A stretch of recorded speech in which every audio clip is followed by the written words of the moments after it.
Assalamualaikum warahmatullahi wabarakatuh. Terima kasih longku. Alah ada peti ketek lah. Ada inspektur lalu? Inspektur lele. Ya. Baca inspektur lele. Ya, itu maksud saya. Ada orang bisa dibanting? Alun mana-mana lah berang-berang saja. Ada orang bisa dibanting? Dibantu. Oh ya dibantu. Apa gini, Pak? Ada kusuk ni tak selesai? Kebetulan. Ada karuh ni tak tanya dia. Tapi mana? Tapi mana ke inspektur lele? Ada. Apa gini, Pak? Kebetulan saya ada berhutang nih. Utang balik, utang ringan. Sedang-sedang saja. Sedang apa kau tu? Apa gini, Pak? Kemarin saya kan minjam anak ayam orang 2 ekor. Saya ganti dengan nenek dia. Oh, berarti cari ayam baik dia. Jadi dia minta warna merah. Saya ganti saja dengan yang warna putih. Berarti dia salah kali. Betul. Ada nak dibantu utang tu apa? Gini, Pak ya. Kemarin saya kan minjam sepeda. Sepeda dia itu hitam. Malah dia minta ganti semua mobil. Di mana dia?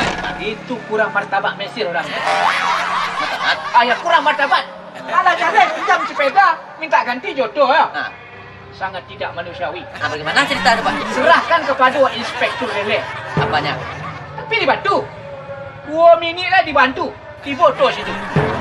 Begitu. 2 kali sampai. Oto. Apa memang besar patut yang pihak? Dihargai. Ya, itu Pak. Ya. Dompet boleh hujan. Kau ada dalam ni. Terima kasih, Pak. Sama-sama. Kalau begitu kecil, Pak. Ayah. Saya tunggu saja di rumah. Tunggulah. Li dulu. Hati-hati di jalan. Cali-cali oto. Terima kasih. Sama-sama ya.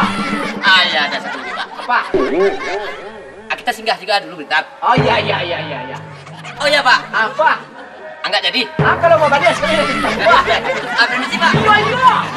Iya. Mandi. Aduh, sadar, Pak. Pak. Gimana, Pak? Aku nak karya-karya suara dia dah pakai belum enggak? Nampak. Adalah ni yang belah. Aduh, dah bisa ditempah. Tak ada orang bisa ditempar, Pak. Di batu ada. Ada. Apa tu? Yo siko inspektur pecarele Inspektur nak eksporter tu. Alah sing ini masuk ke diri aja. Yo, ada bisa bantu. Ambo sarang jatuh cinta gini, Pak. Oh. Biasa urusan muda-muda. Lo peyu eh? Ya, balap hitam. Ajak tu, bah kriteria cewek tu. Cewek tu ancak, Pak. Ajak. Yo, ancak. Kulit putih ah. Undi mandi. Agamu santiang. Astagfirullah. Wajah kibun ada. Aduh.